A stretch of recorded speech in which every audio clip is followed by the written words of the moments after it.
It's very, very hard to hurt my feelings. I'm an Army vet, man. I've definitely been around that crew. You've been around that crew a lot. You know how veterans can be. Oh, for sure. Oh, yeah. They Some best guys out there, man. Oh, man. And especially, like, disabled vets, they have, because they've been at the darkest points in their life, they have the best sense of humor with what they've dealt with. 100%. Yeah, I mean, that's the biggest thing with hockey is it's not the hockey that'll keep people there. It's what gets people interested. But it's the locker room, the bonding, everything else that keeps you playing, even well past when your elbows and shoulders are going to let you. Exactly, because that's what I'm about. I've known about sledge hockey, but now I'm getting like really like immersed into the world because I had to do some research to learn about you, and I'm like, holy crap, this is like, I think you said in an interview, once you watch it, like you're immersed into it. It's just it's almost more exciting than normal hockey because you're in a sledge. And, like, you guys are going fast. And, yeah. I mean, it's the equivalent of, like, a small bumper car crash, I'd say, on the ice. Well, yeah, I've seen some of them, especially W amputees like yourself who don't have all the leg weight. You guys go flying sometimes. And I'm like, oh, shit. I'm like, I hope nobody gets hurt. Yeah, well, there was one documentary, I think it was NBC. Somebody did a documentary on us after the 2014 games, and one of the guys asked me, he was like, so do you guys go head over heels? And I said, like, well, yeah, if I had them, like I would. But, I mean, yeah. That's funny. That's good. I'm going to hit the intro real quick, and then we'll get more into it. All right, let me get this going. Welcome, everybody, to Just Mitchin. I'm Mitchy. I'm here with Josh Pauls, three-time Paralympic gold medalist, four-time Paralympic ice hockey gold medalist, correct? World champion. All right, so hey, you got 7 gold medals, man. That's a lot. That's more than most people have. Yeah, I mean, really, at this point, it's just kind of figuring out where I keep them. But hey, I'm gonna wait till the playing days are over and then kind of figure that out. I think. Figure that out, and then are you currently the captain of the U.S. team, or does that switch every season? How does that go? I mean, I've been the captain so far. Nobody's told me I'm not. We haven't had tryouts yet for this season because of COVID, but I mean, I'm assuming I'm going into the tryouts like I'm going to be the captain just because that's my mentality and nobody's told me otherwise. And you are the youngest captain ever on the U.S. team, correct? I believe when I was named, I think I was the youngest team captain in history, which was actually pretty wild. I mean, I kind of expected it, but it was definitely a huge honor to be named that because of just everything that comes with wearing the C. Exactly, and you've been part of the U.S. team since you're 15, correct?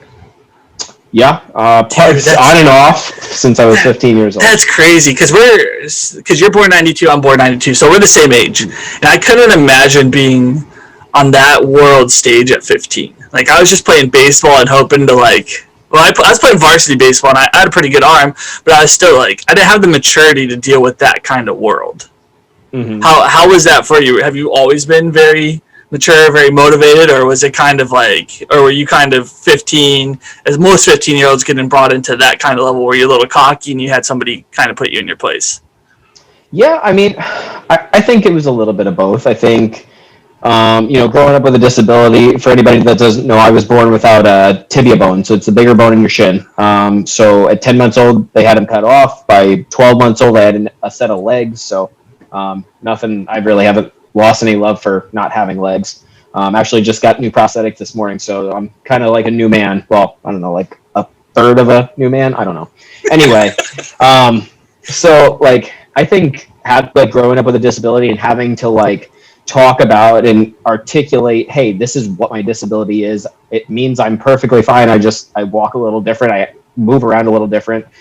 So I think that had to kind of accelerate a little bit my maturity and having to grasp those concepts as a younger kid. I think that definitely helped, just being able to do this, talk in front of other people. I mean, it just made it comfortable, right? So I think I had a level of maturity, but I also think when I made the national team, I was like, I'm on the national team. I can do whatever. And then after my first year in 08-09, after we won the world championship there, which I don't really know why I had any reason to be cocky because I played about a shift in the gold medal game. So I guess I was a little unfounded and we went to tryouts that July between 2009, 2010 to get ready for the Paralympics, and I got cut that year at those tryouts. And so I think that really kind of set me in my place. I mean, the coach came in and said, "Hey, Josh, like we have guys that are bigger, faster, stronger, that more experienced. Like we need to pick those guys because it's for all the marbles, right? It's the Paralympics. It's a once every 4-year event. I mean, it's the second largest sporting event in the world, and so next to the Olympics, that is. And so for me, that I took that hard. But I remember driving home from Rochester, New York, my dad's minivan, and he said, "Well, just go prove him wrong." And whether or not I had the I'm going to make this team again, it didn't really matter. It was just I need to work out. I need to actually get my head to fit through a door and put in the work and the time if I actually want to make this team. And then I ended up having a little bit of luck. I had a guy retire, and then they pulled me back. But I definitely think that I needed to kind of have, be put in my place, right? Because for me, I could have just sat there and said, well, you know what? I'm 15, 16 years old. I'll just wait till next year. And when they pulled me back on the team, they still had 3 other cuts to make. So it wasn't like I was going into a guaranteed roster spot. And so I really think that moment changed my life and my playing career for sure. Well, and I think it definitely probably taught you about complacency because, like you just said, like at 15, 16, you could have been like, oh, next year or the next 4 years I can make that team. But somebody's going to be better in the next 4 years. That's how sports always work. Like there's always that young kid that comes up that's a couple years younger than you that's just as hungry, if not as hungry. And especially, I'd have to say, like having a disability that I've only been dealing with my brain disorder for, I think we're on 20 months now. It kind of puts a chip on your shoulder in a way because you kind of get looked at like you can't do everything that everybody else can. Like it takes me a little bit slower to get some stuff done, but I can do it as well. And so you kind of get that more motivation that I can still do this. You just gotta work with what I can do, how I can do it. For sure. I mean, I use that all the time, especially like in the gym with my trainer. I mean, most of the time I go in whenever I'm starting to work with somebody new, I say, you know what? We can try some things. Some things might work. Some things might not work. I've done sets of, we were on a set of 12. I do like 2 or 3 of something new. My trainer's looking at me going, okay, we're not doing that. I just don't like the way that looks. Like, you really you got to learn to adapt, right? And so I know my trainer always now Jeff, he always is like, oh, I don't want to like do different things, but but it's all about figuring out what's going to work, right? So for me the other day to get leverage, because I don't have that lower body leverage to do a lot of things, it's putting plates of weights in front of my feet so that I have that leverage to be able to hold myself back if something's pulling me from the front. So it's finding ways to make stuff work. Because I mean, I love playing hockey, and working in the gym helps me get better at hockey. So I'm gonna find a way to do it as long as it's gonna positively affect me. No, exactly. In your hard work mentality, was that set in as in an early age? Because I was listening to one of your interviews, and you said your parents just treated you like a normal kid. Like if you had to take out the garbage, like you just put on your legs instead of just getting up. Like, do you have siblings? I do. So were you treated just like the same? Was it like you're gonna do yard work, you're gonna go do everything else just like them, and we don't care? Like you can walk, you just might be a little bit slower. For sure. I mean, my parents didn't care if it took 35 seconds or 30 seconds to take out the garbage, as long as the garbage got taken out. So, yeah, I mean, I know back when I was younger, I used to actually trip my sister. And when my mom would ask me why I tripped my sister, I'd say, well, because she has legs. That's probably not a very good excuse, but it's the one little Josh came up with. And so, but I think that really had a huge role is my parents just wouldn't let me get away with crap like that, Like they wanted to make sure that I was willing to put in the work because, I mean, ultimately, as high as I've made it and as elite an athlete as I am, I'm not a professional, right? So I had to make sure that my schoolwork, I was putting enough effort into that because, unfortunately, hockey's never going to pay all the bills for me. And so I definitely needed to find a way to actually, have a career and have interests outside of the sport. And that's something I think my parents really instilled in me. What does pay your bills, by the way? I see motivational speaking and do hockey consults. I do a little bit of hockey with my local team, but it's mostly speaking out, in St. Louis. It's around the country. I mean, I've gone as far as Houston so far, down in Texas. So been to a couple different places and, just seeing where it takes me. I love talking. Speaking's fun, but like I don't think I could do it. If you asked me like 2 years ago, I could do it in the crowd. Like now, if I don't have headphones on, my voice changes completely. Like I'm almost a different person. My brain's all jacked up. Concussions. Watch out. Make sure you wear your Bucky. Always. Well, and it's interesting, and I get it, like, watching such hockey, because, like, the first couple of pictures, I'm like, why do you guys wear cages? And then I'm like, oh, yeah, you're so low to the ground, and you have your sticks right there. Yeah. Oh, yeah. No, I mean, I've cleared pucks out in, like, a tryout one year. Somebody took a shot, went right off my cage, and I cleared the zone and went for a change. I was like, hey, that's a good shift for me. No. Block a puck with my face. Yeah, exactly. You don't have to worry about losing teeth or anything. Can you wear the fish bowls, or is it cage only? No, we can wear fish bowls. We actually, I think somebody came out with like a half one where it was like the visor with like a cage bottom, and I think we tried it, but in sled, because the picks are so sharp, a lot of times you get a lot of stray ones of those, and it like marks up the glass. So a lot of times it's not even like worth using. You're replacing it again. Exactly. Have you ever been stabbed with a pick? I mean, that's a dumb question, but all the time. And I will tell you, most of the damage is from myself. Okay. If I try to get like a big push and I like get caught in my jersey and like stab myself. But I did have a pretty nasty one last year. I don't even know what year it is. It was December 2019. We were up in Newfoundland for a tournament. And after the gold medal game, we ended up winning. And I went into the shower, and Brody Roybal, who's one of the most unreal players you'll ever get to see, he's like, hey, Josh, your towel's like full of blood. I was like, okay, like probably should look at this. And I had a nice like gash on like the lower, like mid side, so kind of like my muffin top. And it was like a huge gash. My doctor ended up like, I don't know what he did. I think he just glued it together, but it was like the most anticlimactic gold medal win ever, because I was expected to just like, let's go shower, let's go out and have some fun on the town after we won. But then, I mean, it didn't really take all that long, but it was just a weird feeling to be sitting on a table after a win, getting stitched up. Yeah, that sucks. I hate getting stitches. And especially like, oh, right. How'd you not feel that? All the adrenaline? Oh, no. I stitched up. I didn't get stitches. I think he just glued it together. Glued you up? So then how'd you not notice you got cut, like, right on your side? Like, there's so many nerve endings. I mean, so I always notice when I get cut, but most of the time they're not deep enough to where, like, I even think about it. Okay. And so, plus the adrenaline, like you said, like, you're not even thinking about it. But I guess it just happened to be a deep one that time. Well, I think people forget hockey players are a special breed of humans. You have to be a little, I say, nutty to be. You're on ice going 30 miles an hour, and you're going to crash into another human being. Especially, like you said, especially with like sledge hockey, you're in a little bumper car, and there's rules where you can't hit like head on. You can't spear someone, correct? You have to like come in on the side. Yeah, so basically what they're trying to, what the rules are in place to do is to make sure that all contact is like body to body.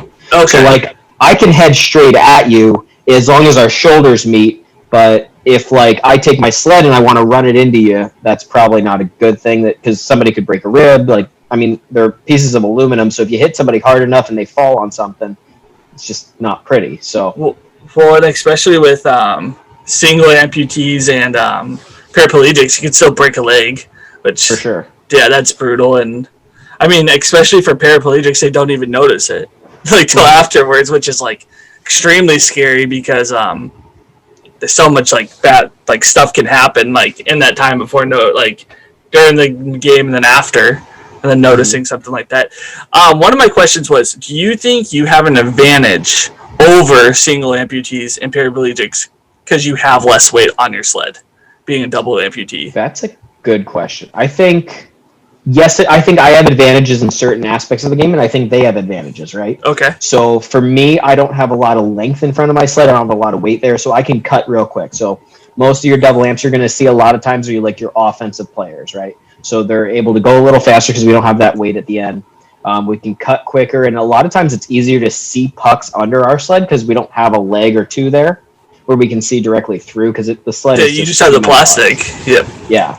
And so like for offensively, it's easier for me to like spin in corners because I don't have to be as far away from the boards.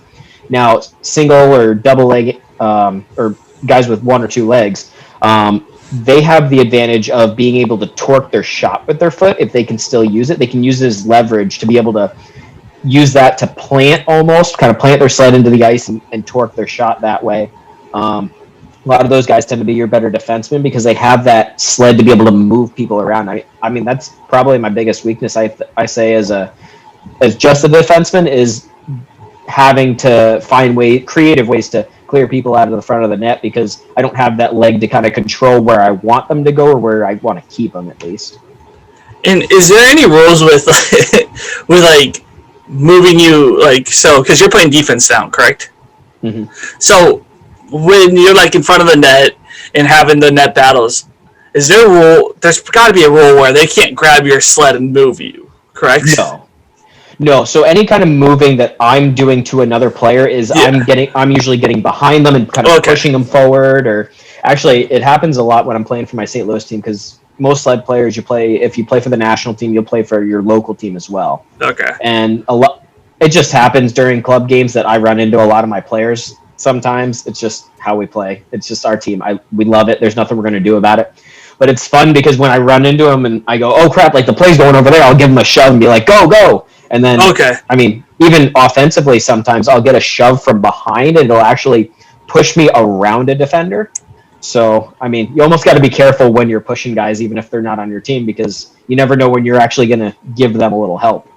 No, exactly, because we'll put them forward. So you play for the Blues. That was one of my next questions was when you're not playing for the U.S. team, who are you playing for? So you play for the Blues, and do you guys play then all the NHL teams, clubs all over the country, or how does that work? So the NHL has this very specific tournament called the NHL Sled Classic. That's for any NHL sponsored teams or affiliated teams. So I think you have to have the jerseys, you have to have like the team's permission to use like their logos and all that. That's a tournament a year. We're sponsored by the Blues year round. Some teams kind of only get sponsored for that tournament. That sucks. But yeah, a little bit. But most of the time, I think NHL teams tend to take pretty good care of their sled teams. At least that's been my experience so far. But so we have a Midwest Sled Hockey League. So it's us in St. Louis, it's Chicago, Colorado, Nashville, San Antonio, and we actually just brought in a team from Boston because they moved leagues out from the East. So that's kind of our league system. We haven't had a ton going on because of COVID, but that's usually where we're at. So no Minnesota and no Wisconsin? No. So it's just different tiers. Like Minnesota has a team. They were actually in the Midwest League and then they pulled out. That's kind of the toughest part about disabled sports is making sure you keep players in and don't lose them to other sports, but also funding is a huge part of it. If you don't have funding and can't travel, well, it's going to be real tough to get a lot of people to pay out of their own pocket to be able to go around the country and play. No, exactly, and it's time consuming to play at that level, and because how does that work so for like the U.S. team when you guys are getting ready for world championships or Paralympics, where do you guys practice? Because you're pulling people in from all over the country. Yeah, so we kind of rotate around the country, going to different sites. I know a lot of times we go down to Charlotte, North Carolina. That's kind of where we're based because we have a really good relationship with the rink there, and then the NASCAR driver Joey Logano actually helped design our sleds. So, oh really? Yeah, that's so cool. He had his guys like take it in because I remember, I guess the story everybody tells is he watched us play one time at the rink because his parents I think owned the rink or were involved in hockey in some form down there, and he kind of looked at it. He bought a sled, moved around a little bit in, and it was like, we need to help these guys with something. So that he brought it to his team. They made it, I don't know, they changed the way it worked and the way it was welded together and all that. And so now that's our sleds for the national team. And for everybody that's listening that doesn't know, the sled has 2 blades on the bottom, correct? Yes. And are they just normal size hockey blades or are they specially designed? They are specially designed. They're specifically meant for sleds, just because they have different connection points. Right. But I think they're primarily 2 different lengths, and cuts kind of vary depending on however you want your blades cut. But it is 2. I know a lot of people think we only hop on 1, but we can change It is possible. Is it really on one blade? Next to no stability. But Okay. if you're moving enough, I think I could probably skate on one blade if I really wanted to, as long as I keep moving. You know, as long as you have the momentum. But practically, I don't think it ever helps anything. I think it's just a good, cool little like bar trick or beer league trick. Just I because just like couldn't you don't have figure a out lot of like the stability. balance point. Like you have to have Mhm. such good balance. Like one, like I've watched. Who was I watching on the bench? They were doing something with I think they did an episode with sled hockey, and watching able-bodied people get into a sled is so funny because it looks. I don't want to say it looks relatively easy. I mean, for I think people that are used to, there's a different mentality for people who walk. Like we take everything for granted, being able to walk, being able to talk, like all that stuff. I definitely did for 26 years of my life, and now I've definitely had to learn the hard way how to relearn how to do it all. So when you see you're sitting down and you use your arms, you're like, oh, that looks relatively easy. And then you watch it at a fast pace, you're like, there's no way I could possibly do that. Like the core strength and like the upper body strength, like you were saying before we started the interview, like your shoulders and elbows have to Mhm. like be in such good shape or you're gonna blow them out eventually. Yeah, and I mean, I think core is probably the most underrated part, like you said, because you need to be able to stay on those two blades, right? And you need to do it against people trying to physically knock you over.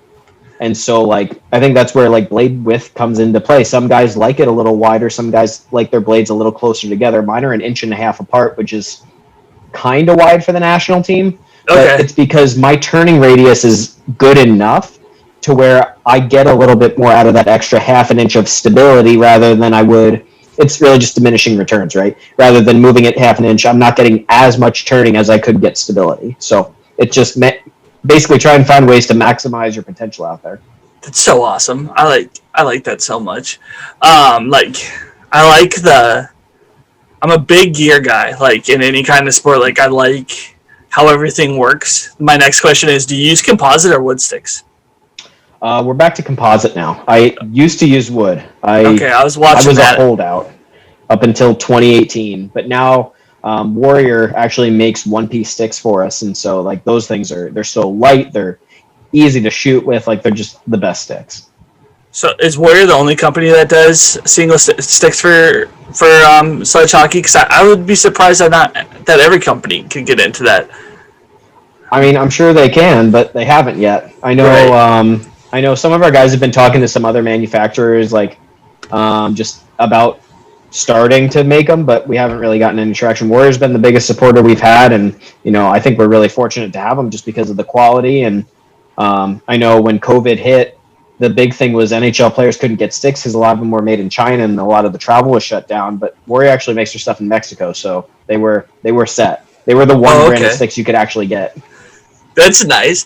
Yeah, that is definitely interesting right now. What we're going through is companies not being able to provide everything for any company. But I'm gonna do a quick plug talking about U.S. brands. We normally are a baseball podcast, so we've been jumping in. I've been jumping more into hockey because baseball season's over. Hockey's another sport I really like to talk about because with hockey, my favorite aspect is the speed and the violence, and like the skill you have to do it going that fast. Because if you've never played hockey, like and then you try to play hockey, like you don't realize how fast you're going and the ability to that agileness that you need Hmm. to move around. But Dugout Mugs, they are one of our partners. I don't know if you've ever seen one of these. They took a baseball barrel and it's a mug. That's neat. Yeah. So dugoutmugs.com. You go /Mitchin. It's a referral code for us. Helps us out. If you sign up to their text notifications right now, you get 25% off your order. So yeah, they're cool. Like they're just a bug. I mean, I got a bat right here. So like it's the same size. That's My wild. camera's messing me off. Yeah, I just interviewed their owner a couple weeks ago. They're a really cool company. Very like much takes care of their customers and the people that like to sponsor their brand. Because on Saturday, they're talking to Pete Rose Mhm. and they're giving away some stuff. And one of the ways to win something was guess who hit the first home run of that game. And I was like just watching it in Twitter, watching the game, and I was like, Justin Turner's going to hit one right now. Lo and behold, Justin Turner hit a home run. So they're sending me another dugout mug signed by Pete Rose, and I got to talk to Pete Rose for 30 seconds. Nice. Yeah, which like blew my mind because I mean I'm getting used to talking to people like you who do things that are astonishing, but I never imagined talking to the Hit King Mm-hmm. because he's almost on his own level of that Oh yeah. kind of I mean nobody's gonna ever break that record kind of thing. But talking about being from St. Louis, I'm actually originally from the Midwest myself.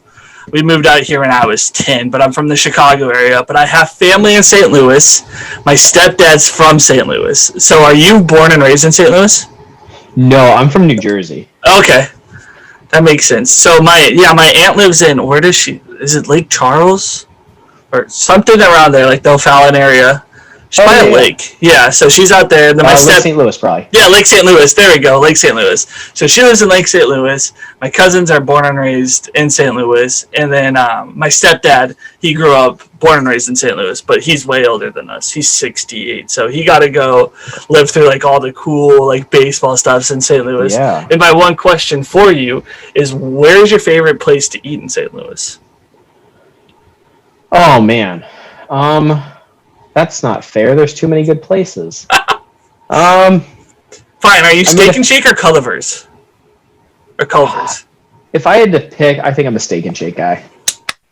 That's the one thing we don't have out here that I hate. Like, I think the closest Steak and Shake is in Seattle, but I don't consider it a real Steak and Shake because one, you don't have like waitresses or waiters coming to your table. It's like order up only, like at a counter. And two, for like a double steak burger, fries, and a milkshake's like $18. Oh yeah, that's not Steak and Shake. No, that's not safe. My mom's like, "What the hell?" Because I went up there for a Mariners game, and it's like a mile walking distance. So I was like, "Oh, I haven't had Steak and Chicken forever. I'll go." And then I ordered. I'm like $18, but that's the Northwest for you when you're making $15 minimum wage. And yeah, so I mean, everything's more expensive out here. That's what I like when I go back to the Midwest. I'm like, "Oh, sales tax," but there's a dollar menu. Yeah, right. I don't know what that is. So your Steak and Shake. Do you like St. Louis style pizza? I think it's okay. I need to be in the mood for it. So, like, the first time I ever had it, I had it at I think it was some college thing when I was a freshman. I remember tasting it and being like, "There's something wrong with this. Like, some it's been sitting out too long or something like that." And then they finally told me like they used this crazy fake cheese on it. And so I mean, my fiance is from here and she loves emo. She loves St. Louis style, and so I've gotten to the point crust. Yeah, I've gotten to the point where I can eat it, where I actually do enjoy it in certain times. I have to be like in the mood for it, but I'm still a New Jersey, New York style pizza guy. See, that's the one thing I miss. I have to be gluten free and everything because gluten really messes with your brain. Didn't know that till like I started passing out when I'd eat pasta and stuff.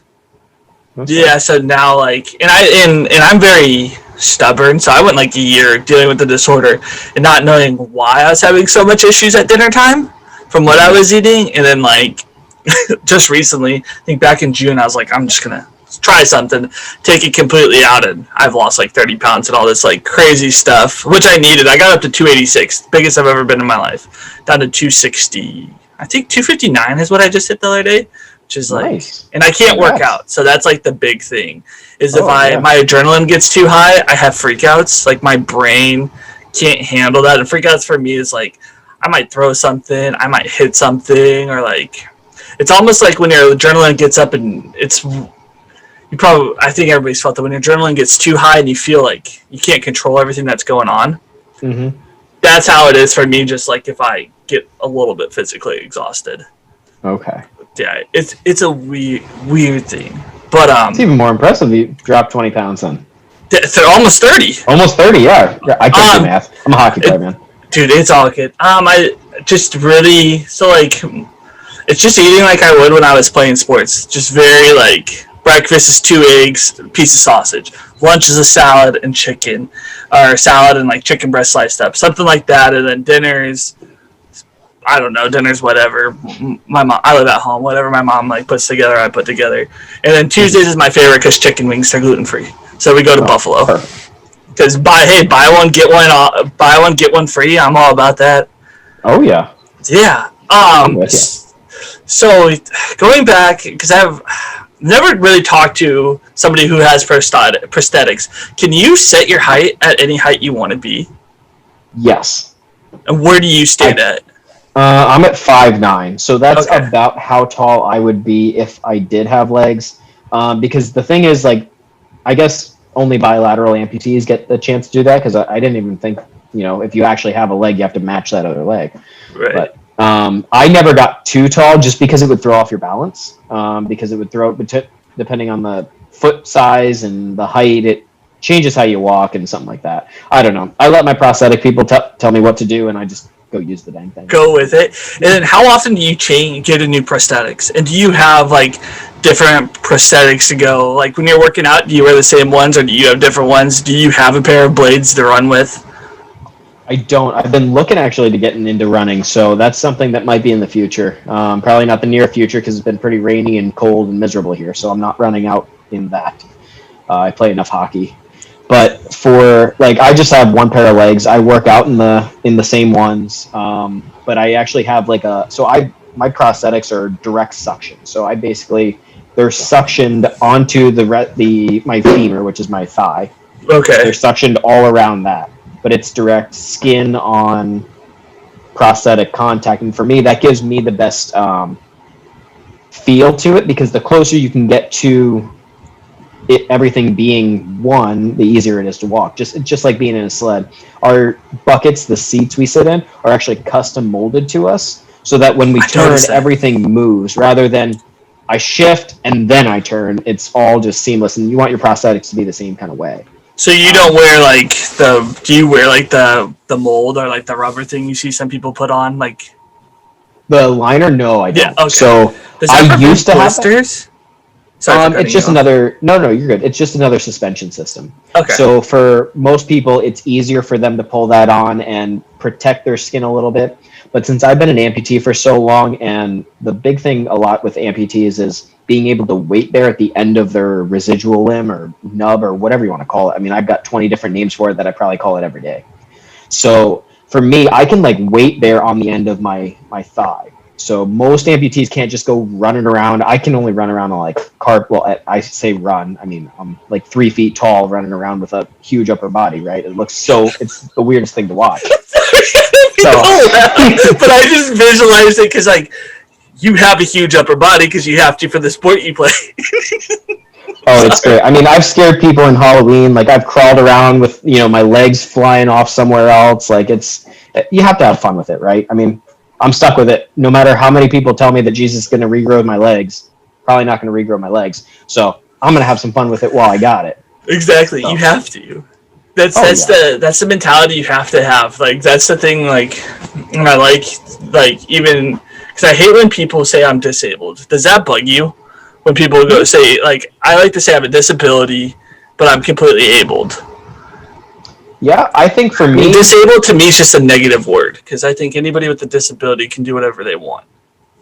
Yeah, I think I agree. I partially agree. I think it's all about how the word's used. Okay. I can say I'm a gimp, I'm disabled.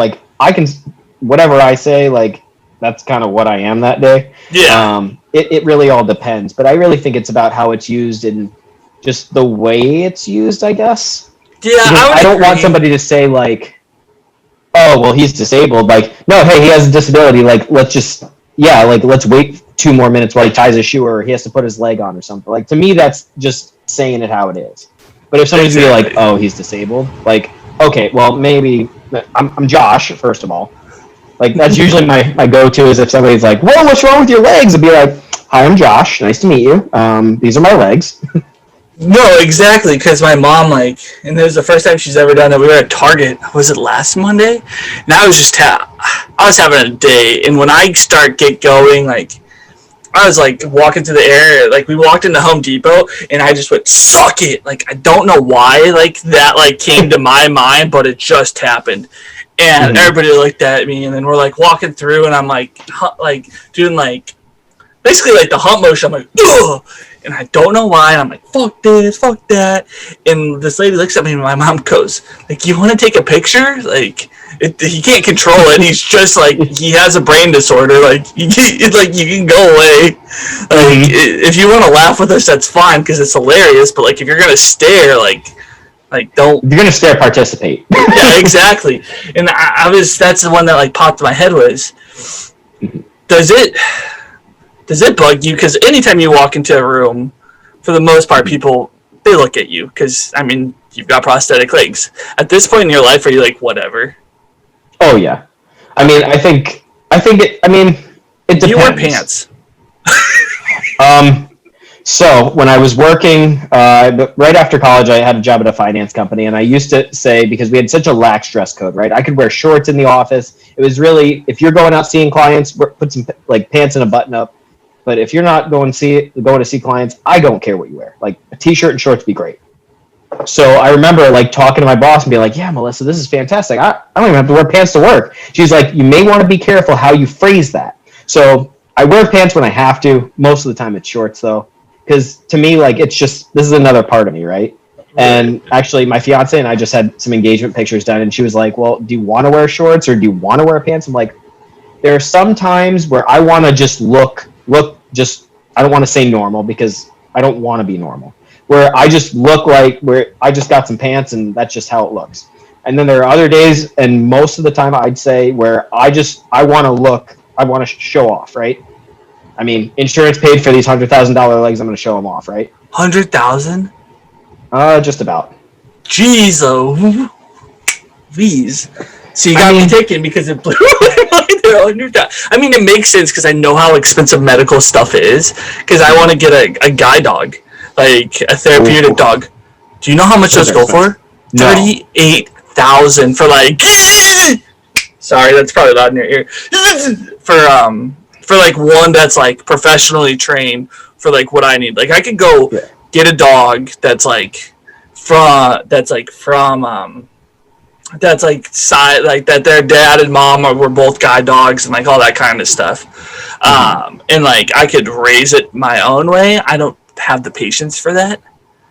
Like at all. Fair. Like if I don't, like, just as like normal Mitch like doesn't have patience, while putting Mitch like in a bad mood wouldn't have it at all. So yeah, so getting it is like 38 grand for a dog, which like I'm like, that's nuts. But there are, as we all know, there are definitely companies that help people out like that kind of stuff. But I'm looking at that, or I mean, if this makes money eventually, that's what I'd probably use it for. Fair. Yeah, I mean, the goal is to do this for a living because I don't make money doing anything else, so why not take the risk of turning something I like, I enjoy talking to people, I enjoy talking about sports, why not make it what you love? And I think you've done the same way with hockey. I mean, that's what you love to do, and you've made your way with it. I mean, it makes it easier to work and put in the time and effort when you actually enjoy what the heck you're doing, you know? I don't ever look at having to watch some film as, oh, I got to watch some film. I'm like, oh, man, we get to Zoom and I get to watch some film with some guys and we get to hang out. Like, haven't seen these guys in a couple months because of COVID. So, like, it's just, I mean, it's really his attitude, you know? I mean, exactly. I can find an excuse for anything. I don't want to go to the rink today. Well, it was raining. Oh, well, my legs kind of hurt. Oh, I just didn't feel like getting out of bed. I mean, you can find an excuse for anything, right? But, I mean, it's really the people that don't find excuses are the ones that are successful. No, exactly. And one of the big things we talk about in the show is mental health. A lot of athletes don't like to talk about mental health. I think it needs to be talked about.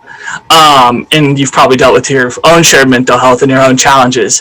When you fail, or when the days aren't going like you said, you don't want to get out of bed, or your legs are hurting, what gets you over that edge? Like, what makes you just do it? So real quick before I get into that answer, yeah. If anybody's listening to this with prosthetics and your legs hurt, please just go to somebody and get that fixed because your legs should never hurt. I was more like, my legs are a little sore, I worked out too much. That's what I was. Yeah. But I just want to make sure anybody listening doesn't think, oh, well, if my legs hurt, that's okay. Like, not okay. But anyway, so for me, like, it's really accountability. It's accountability to myself, but it's more to my teammates. Like, yeah, if I don't want to get up in the morning, I'm sitting there going, well, everybody else is probably getting up, so I better get up and actually show up to the rink. And I need to go get a good lift in because I know everybody else is working just as hard. And For me, I mean, it's really accountability, I think, is what kind of gets me going, but it's also just wanting to be better and wanting, because I mean, yeah, I've been a part of 3 Paralympic championship teams, 4 world championship teams, but I've also been a part of 2 silver medal winning two, I think. 2, Yeah, 2 twice. silver medal You winning lost teams. to Canada. You guys switch years. Yep. Lately. Yeah, for a while, yeah, back in 17 and 13. And so I thought that was 17 and 18. 17 and 15. We won in 15. I know that. Did you I win think it was 15? 13 and 17. Okay, because I was just looking at it and then I lost it. Yeah, Right for a before while we went back and forth though. You're right. Like we kind of just traded world championships, but It's just so fun because that's such a talking. Like, sorry to cut you off again. That's such a hockey thing, like Canada, USA, and it's so nice. Sorry, Canada. I don't know why I look up because I'm the map they're ahead of us, above us. Sorry, Canada, but it's nice for once being like USA beating Canada because like in women's hockey and in men's hockey, we're always second. I mean, up till last year, our women's team pulled through, and they've had some world championship wins. But I hear you. Canada's been dominant, and that's something I think we're looking to change. But I think that was also a source of motivation in Vancouver.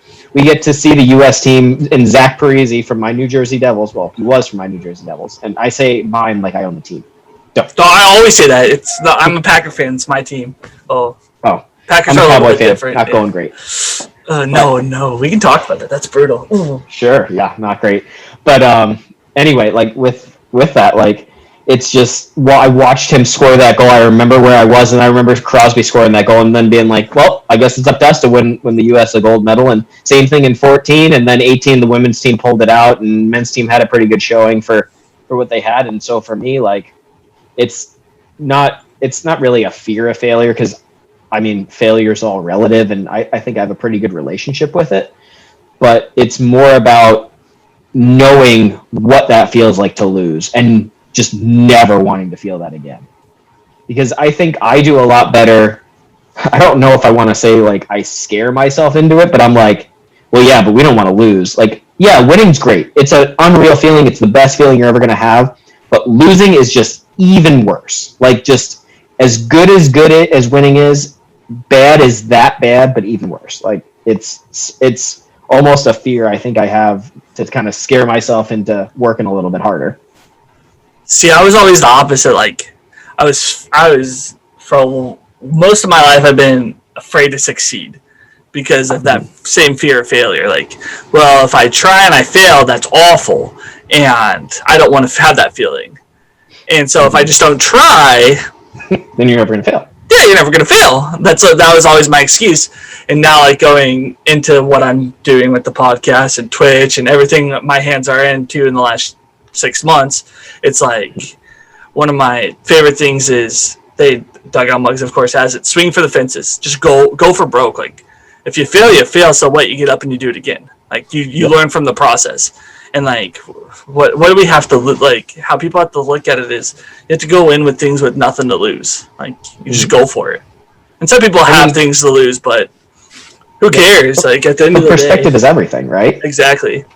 I mean, for me, I'm playing pretty low stakes, right? I'm playing a hockey game. That's what it is. It's a really, really high level hockey game. But you know what? If we go out and we lose to Canada in a gold medal game, well, I'm going to come home. My fiance's still going to be here. Whenever we get a dog, the dog's still going to love me. My parents still think I'm awesome. Like, what's going to happen? Oh, we got silver. Like, and don't tell me. In the moment, I'm going to hate it. I'm going to be so miserable. But you know what? It's all about perspective. I have a healthy life. I've got a great family. I've got great parents. Like, ultimately, it's just a game. And I'm having the time of my life traveling around the world doing it. And I'm going to work my butt off for it. But at the same time, if we fail, we fail. Like, there's nothing I could have done to change it because if I did, I would have already put in the work. Josh, I love that mindset. That's like, I got goosebumps just thinking about it. So, I have two questions from that like really hit me. Of all the places you've traveled in the world, what's your favorite? That's a good question. I'd say. So hockey-wise, I'd say Ostrava, Czech Republic, because they filled that arena with 10,000 fans every game, just about. And like we played Czech, and it was in the semifinals of our 2019 World Championship. We couldn't hear ourselves talk. They scored the first goal. Like the crowd roared. I mean, we ended up beating them like 10-1, but like it didn't matter. Like the crowd was just so awesome. I remember going into the locker room between periods and getting ready to like say something to the boys, and I was like, no, just let the ears stop ringing, then you can say something. Just feel it. Yeah, or just let the ears stop ringing because it was so loud. That loud? I mean, that's so crazy because like I could just imagine the energy. Oh, and I think it was kind of cool because we were like the bad guys. We were the team that everybody projected to go to the final. Nobody wanted to see us win. And then Czech scores the first goal, and everybody's looking around like, ooh, do we have an upset? And then we were like, nah. But yeah, I mean, I think some of the memories I have, I guess part of it because it's, so fresh because it was 2019. But I remember my buddy Ralph, I think my one very vivid memory from that tournament was I was sitting on the bench, we were getting in our sleds, and me and he's my roommate, he's my D partner sometimes. I mean, our D's, I don't know, we change up all the time, but I remember sitting there, and there were people in the stands hanging out, like looking down on the glass, and some of them I guess had popcorn. And I'm start smelling popcorn. I'm like, that smells pretty good. I could go for some. And Ralph hits me with, well, in the Army, like they tell you if you smell popcorn, that's like a gas attack. I'm like, well, okay, we're either getting gas in a hockey arena or I just want some popcorn. So I'm kind of hoping I just want some popcorn. But it's just those perspectives. You hear those perspectives, right? I never thought smelling I always associated popcorn. Ralph associates it with something totally different that maybe I need to be on alert for, So, and then, oh, that's funny. I was just about to jump in a serious question. Now you're making me laugh. So, going on to a serious question. This one means a lot to me, and it probably means a lot to your teammates. Being veterans, being patriots in general, wearing Team USA on your chest, the flag on whatever shoulder they put it on for the jersey. What does that mean to you? It's probably on your right. I don't think we have a flag on our jersey. Do you not have a flag? You've had them before, haven't you? I'm trying to think. Probably. I'm sure we've had it. They switch them all the time. You guys, Team USA has the most fire jerseys. I love them. Every time they come out, I'm like, oh, those are so sick. They're so damn expensive. And even like, because they're Nike, I literally can walk to the Nike World campus. That's how close I am to it. And it's so hard to get into their employee store. But anyways, digressing, what does that mean to you? Like, putting on that jersey every time, and you are the captain of the USA Paralympic ice hockey team. So many words. I know. Like you're not just representing hockey, you're representing America, and you're the captain of it. Mm-hmm. Like, what kind of honor does that bring to you? I mean, I think it's definitely an honor. I mean, right. You're representing your country. I mean, it's one thing to represent yourself or your family, right? You have those names on the back of your jersey, but like to have that USA across your chest and to know that you're represented, to watch your flag kind of go up as you win, or you hope.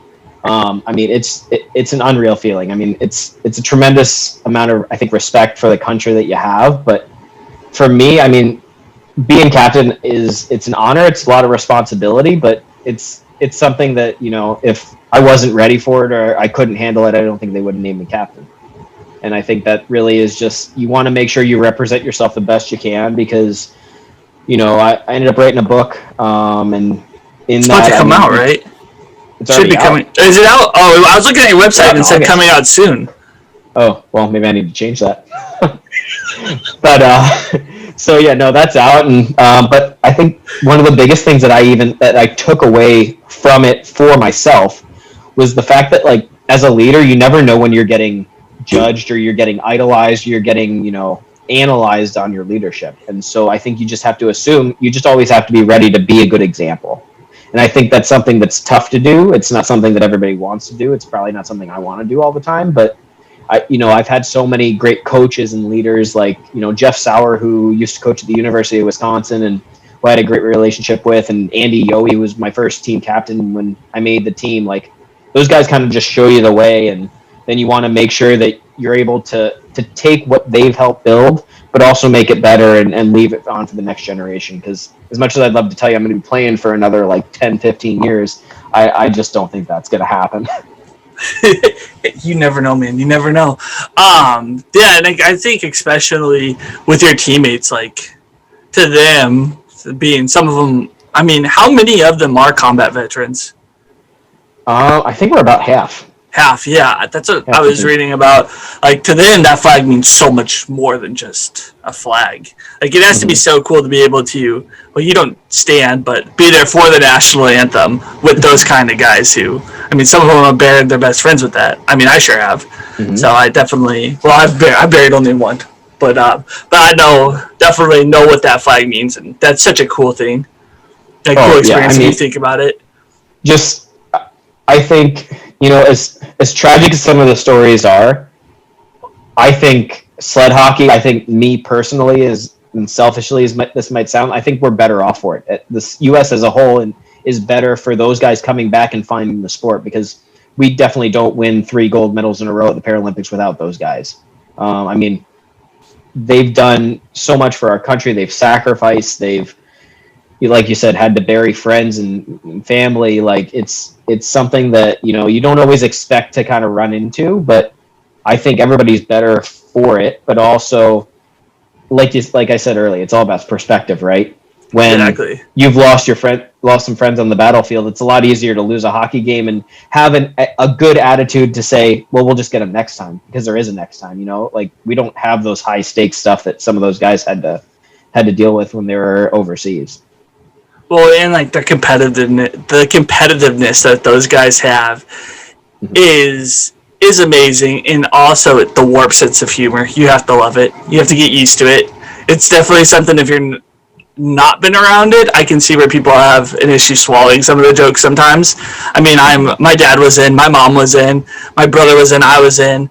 I've had 3 grandparents that were World War II veterans, so like our family's definitely been around the block. I have cousins that were in, so that mentality and that humor, I've been around my whole life. But I've had friends come and hear some of the jokes, and they go, "What the hell? These people are out of their damn mind." And I'm like, "You have to be sometimes." Oh yeah, I mean, I think the same thing goes of just disabled humor in general. I think it's a pretty common theme. Like I think I said before we started recording, most of these guys, a guy like Rico Roman, Ralph D. Quebec, they didn't play hockey before they got injured, right? They got injured, they were in the hospital, they were like, here, you guys should try this, and they went and tried it, and the big thing was they could just go and hit people and get their anger out, and now they're national team caliber athletes that are doing so much more than just going around hitting people, So it's maybe the physicality that brings you in right away as a player, but it's the locker room that keeps you coming back, because all of a sudden you're in a like-minded area. Everybody has the same problems you do, or might have some of the same issues. So, the amount of leg problems or general problems we fix in the locker room or just brainstorm on is pretty impressive. And so I think it's definitely being able to have those guys and to be able to bring them into the fold and have them be a part of the team. Not only benefits us, but it benefits them too, right? It gives them a 100%. Support system. Well, it's a support system. I mean, the thing that bugs me the most, and one of the things I want to get out with my message as I grow my platform is, we have so many veterans every day committing suicide. Sorry to go so dark here, but you've probably heard it all the time. And I used to say suicide's not an option. I understand why some people commit it, but at the same time, if you need help, my DMs are always open, one, but there's a suicide prevention hotline. I say to people, if you are mentally there enough to post it on your social media that you're not happy or speak it to somebody, you're there enough to go get the help. A hospital's not going to say, no, you can't. They will treat you. Trust me, I've been there myself. So I went off my meds 8 months ago. Thought I could mentally, go off meds just fine and deal with it. I ended up in the mental hospital for 8 hours. I mean, it's scary, but if you're at that point, anybody who's listening, just go. It's not a weakness. Depression's not a weakness. Mental illness is not a weakness. For me personally, I think you're stronger. If you dealt, because that means you dealt with some shit in your life that your brain just can't deal with, can't process. So talking to somebody about it, it's having a therapist isn't a weakness. I think it builds just as much strength, and that's something I really thought while we're talking about this. That I think was a big deal. 100%. I mean, yeah, I get awkward with some of that stuff. Trained to give you strategies on how to cope, how to deal with those emotions, the stuff going on in your head. Like that's their job. Like they're paid. They went to school for that. Like let them use their job and let them help you because, like, I'm a big hockey guy. I've been a hockey guy all my life. I don't think I could ever do anything individually. Like it just blows my mind that like these guys go out, they run 100 meters once, and then they're done. Like I need someone having my back because if I screw up, I need Steve Cash, my goalie, to bail me out, or I need a forward to back check and save my butt because I pinched up too high. Like I'm all about that team aspect, and I know not everybody might have the same support system I do, but it doesn't matter what a support system looks like. It could be one person, could be 100 people. Like having that support and understanding when it's time to say, hey, I need a little help. I mean, there's nothing weak in that. And I think that's a stigma that we really need to remove because everybody's going through it. It's just like going through an injury, like a physical injury. It's just not nearly as easy to see. No, no, and sometimes you'll never know. You'll never know till it's too late. And talking about your Cowboys before we wrap this up, I'm not a Cowboys fan, especially being a Packers fan. We've had our playoff history throughout the 90s, 2000s, 2010s. But for some of the people that I was just watching ESPN to give Dak Prescott shit for coming out and saying, I've dealt with depression, my brother committed suicide, I see a therapist, mental health's a big deal. And people giving him crap and saying he's not a good leader for saying that because it shows weakness. I thought that was the complete opposite. I was like, that shows somebody who's our age, who's way above our time, going, and a better leader than I'll ever be saying, yeah, I do deal with this. I deal with this stuff. Like, my brain has bad thoughts. I'm not always positive. I'm not always great. Yeah, I'm the quarterback of the Dallas Cowboys, but I do have issues with failure, do have issues with success. And to me, that just was like, oh my gosh. Like, one, it puts somebody like that in that human level, which I think is great when we see that with athletes, because sometimes they get put on a pedestal too high and they become untouchable. And I think that's horrible because I don't think anybody's too high than another person. But for him just to kind of drop down and be a human he's earned all my respect for the rest of my life. 100%. I mean, just when you see that, I think everybody has a different view of what leadership is, right? I mean, right. I look at leadership as servant leadership, right? You should do the things as a leader for the people that you're leading because that's going to ultimately achieve the bigger goal, right? So I don't look at it as I need to be perfect. I need to make all the decisions. I need to be right all the time. And so I think that's just people's view of leadership. As flawed as it is, that's what they think and that's what they respect in a leader. And I mean, we've seen that throughout the country with leaders all over, right? But I think it's ultimately to be honest and truthful with the people you're leading, and even more people. I think I don't know, for Dak to come out to his teammates is one thing because it's him saying, I want to be open and honest with you guys. But for him to go out and tell the world, I think it's amazing because he knows he has a platform to help people, and he's sitting there going, this is bigger than just me. And man, that, like, I'm getting goosebumps just talking about that. No, me too. That's real leadership, and that's something that that I try to pick. You find little things, right? Hey, that's a good idea. I want to do that. Hey, you know what? He was really honest about that. I should be more honest about that to my guys. Like, just things like that that you can pick up from different people. And you know what? Sometimes I pick up things that are really good. I've had a coach that walked in the locker room after a win that said, all right, Mitch, who do you think was the worst player on our team today? Well, who are you going to say? You're probably going to say yourself because you're not going to throw your teammate under the bus. Right. So, yeah. But that gave me well, I'm never going to do that again if I ever want to coach or lead. I'm never doing that. Like, why am I going to be so negative? So it's all learning experiences, and I think that's the biggest thing that I want to focus on is growing and learning, because I'm fully aware I don't know everything, but as a leader, I don't think you can project that, because as soon as one falls found, like, your whole leadership premise is gone. No, exactly. As soon as one person doubts you, yeah, it trickles down. That was the thing. Like, what blew my mind, like, going from, like, so I played a lot of football, a lot of baseball, and then going into the military, the one thing that always blew my mind was our captains in high school and stuff always took care of themselves first and took care of the team. But when you go into the military, soldiers eat first, then NCOs, then officers. Like, it's always, let's take care of the guys, the Joes first, then we'll eat. And sometimes they don't get to eat. And then going back, I worked in the restaurant industry for a long time before my disorder like popped up. I always had this one boss. He'd always take his break first, and then like let everybody else take their break. And then I was like, no, like I'll make sure everybody else gets their break, and then I'll take my break, because when you take care of your team first, they'll take care of you. And I think that's like one of the biggest like things that people make the mistake in leadership is they think they have this power, and that they have to show people that they have the power. Sometimes you might need to check somebody, but for the most part, if you show people that you're selfish enough to take care of them, they'll take care of you in the return. Exactly. I mean, and that's the thing. Like, I take a lot of pride in being the captain of this team. It's a huge honor. When I was named captain, I love it. Like, I'll be upfront about it, right? Like, it's who doesn't? So you get a cool special seat. It's the coolest thing in the world. I'm the captain. I get to awkwardly shake hands with the other captain while juggling gloves, sticks, and other things that I have to exchange with them. It's fantastic. But, like, that's the thing. Like, I've had guys that filled the role before me that showed me what I need to do. And, you know, I want to make sure that they're the ones that are taken care of. And whether I do it right or wrong, I know they're always going to have my back. And that's the biggest thing for me, is making sure that, you know, I'm doing right by them, because I know they're always going to do right by me, whether I'm a good captain or not. I know they're going to have my back, so I want to make sure I have theirs.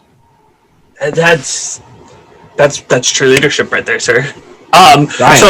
So to finish up this, I'm gonna have you back so we can get more into other things, because I don't want to take up too much of your time. But to finish up episodes, I like to ask about 6 rapid fire questions, and they're just they're goofy. But you ready? Oh, I love goofy questions. All right. What's your favorite food? Favorite food? Risotto. Really? I've only had risotto once. My mom made it with cauliflower. It wasn't bad. It's okay. Yeah, Use the rice. Yeah, but rice is so high in carbs for me. That's hard. Yeah, low carb. Think about that. I mean, the thing, because we were talking about pizza earlier, and then this is what always happens with these questions. I go on a tangent. The best pizza I found so far, like gluten-free, against the grain, Walmart. So good, because it's almost like it's cracker crust. Because it's like puff pastry almost. They just don't like they don't use like almond flour or anything. Okay. But like the best biscuits we had the other day, my mom just took eggs off almond flour and butter, and they taste like normal biscuits. You have to let them sit so the butter takes over. Okay. Because like almond flour, everything tastes like almonds. Yeah. You get really used to this. Oh, I hate it. I just get used to it. I eat a lot of almonds. What is your favorite beverage? It used to be like, are you a beer or wine guy? But then talking to a lot of athletes, not everybody drinks. I mean, I'm a beer guy for sure. COVID's actually taken away my taste for alcohol. So I actually just bought this new beer. It's non-alcoholic. It's like a craft beer, though, from a brewing company. I don't know. I got it like 2 days ago. It's so good. I'll have to look in it's an NA? Yeah. All right, so that's big. Like craft beer. Okay, because I can't drink, like, because it messes with my head, and but I like the taste of alcohol, always have, and that's been even when I was a bartender, I didn't drink just because it doesn't sit well with me, so that was always hard. Like I like whiskey, I like vodka, and I like everything you can do. You can take something like whiskey that tastes so elegant and refined, and you can make it super sweet, or you can make it sour, or like you can do something with it. And create something completely different than what it's originally intended to taste like. But I will come out with, aside from that non-alcoholic beer, carbonated water. Okay, like my soda fix. Just like, I mean, whatever. I have my own little soda stream machine. Oh, nice. Do you like this? I think it's awesome. I've never used it. It's nice because I can get like the bubbles from soda without all the sugar. So what I do to spice it up, I'm not a big like just straight carbonated water. Throw a tiny little bit of like lime juice or lemon juice. It gives it just enough flavor to like make it something. Because we buy AHA from Target or Walmart or wherever, or like bubbly. Like that's what we always have. I just saw them in the store actually. They're not bad. They're the issue for me is they come in an 8-pack, and like I've never been a soda person. I'm more like even worse. I'm a sweet tea drinker. which I finally found one at Walmart. I keep giving Walmart all this like all this props. Walmart has this brand called Milo's, and they have a sugar-free one, like 0 calories, and for sugar-free, which usually is terrible, it tastes pretty much like sweet tea. But McDonald's has the best sweet tea in the world. Pretty damn good. Yeah. All right. So I asked you because I don't have them up because I deleted all that stuff for last Tuesday's show and I forgot to write new ones. I asked you Steak and Shaker callovers. Who's your favorite hockey team? You said you're a Devils fan. I am. I'm a Devils fan. I root for the Blues a little bit because I'm here in St. Louis. But anytime the Devils play the Blues, Devils always take precedent. That's been my thing lately. Growing up in the Midwest as a Blackhawks fan, really enjoyed because we were in the Chelios era, so that was really fun to watch. And then he went to Detroit, and I was like, yeah. And then kind of fell out of hockey, and then kind of started liking the Blues again. And then now, what I've been saying for last week is I hit up all these NHL teams because I've been streaming on Twitch, and I play NHL 21 exclusively. I play some Call of Duty, but then I'm like, hey, I need a hockey team. So I've been any hockey team that wants to hit me up. Throw me some gear, I'll wear it on stream, and I'll put it on my Hut team, I'll wear your jerseys. It's let's rock and roll. But then that hasn't worked out, so I was on NHLshop.com looking at a cheap jersey, and it might be the Devils because they have Taylor Hall jerseys for $40. Oh, yeah. No. He's gone, so yeah, that'll be easy. I have no issues wearing a jersey with the player that's not there anymore. Because to me, it's just a name on the back. Like we said earlier with Team USA, this, I have Blazer Mania. This is more important because it's a team.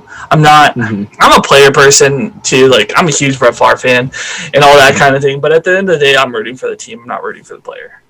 So it might say Hall on the back, but I don't really give a crap that it says Hall. For me, it's and I like the colors of the Devils, and I really like Jack Hughes. I think he's something special. Oh, he's gonna be so good. I hope. I think he will be because he's just competitive. He's sick. I think last year was just a tough situation for him, being smaller, and he didn't have anybody to protect him really. I mean, he had Simmons for a little bit, but then the team just wasn't good enough to have him have the success. But I mean, they've made some moves. I'm pretty hopeful. But I will tell you, that's exciting. I will tell you, I was a Rangers fan for the longest time because I started off playing for a team the Rangers sponsored my sled hockey team back in the day. And so then after 2010, I didn't hear anything from the Rangers after we won in Vancouver, and the Devils were like, hey, come on over, we'll celebrate you, do whatever. Had my family in a suite, they gave me a jersey. And so I was that was the moment I was like, hey, the Devils care about me. I mean, my whole family had been Devils fans, so I think I was just a Rangers fan just to be different. But I was like, you know what, this team cares about me, I'm going to care about them. Because and just the stuff they've done, I think recently, some of their social justice work, some of the other stuff they've done for the city of Newark, kind of makes me proud to be a fan of the team. I don't contribute to anything to that. It's not like I'm out there helping clean up anything or provide food to families or anything, but it's a sense of pride that your sports team's more than just a sports team. Well, I think that's with any partnership, even business wise. That's why we partnered up with Dugout Mugs is when somebody shows that they give a crap about you, it definitely makes you want to give a crap about them. Mm-hmm. And then my final, I have two more. What is your ideal ball game food? If you're going to a Blues game, you're going to, you live in Baseball City, by the way. Oh, yeah. Go Cardinals. What are you eating? Oh, what am I eating? Yeah. Well, I'm going to start off with a Bud Select because that's our St. Louis brew. And then I'm going with a hot dog probably. Okay. There's some ketchup and mustard on it. Okay. Ketchup and mustard, just some relish too. But that's that gives you the ball game feel. Maybe some peanuts too for sure. Okay, some peanuts. And then usually I ask what's your favorite sports movie, but I have a good question. Have you ever tried to able-body skate? Yes, I have. It was ridiculous. Terrible. Absolutely terrible. Before anybody tries to do this, you need knees for sure. I would recommend at least 2 knees, preferably 2 ankles, but if you're missing one, you might be okay.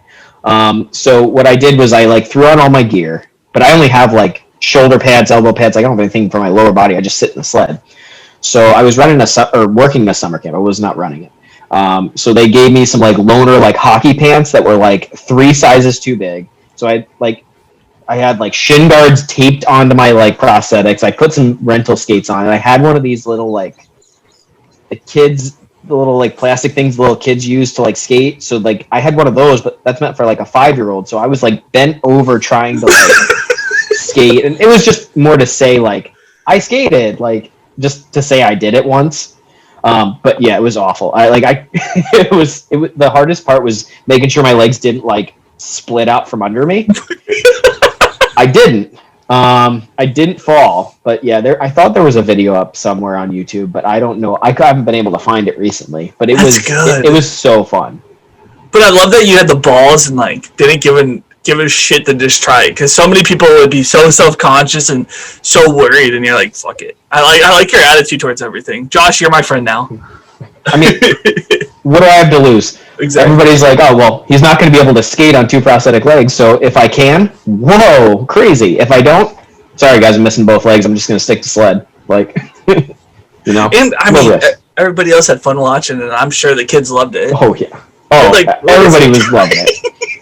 Oh, yeah. I looked ridiculous, but that's the thing. Like, I don't mind looking ridiculous every once in a while. It's fun.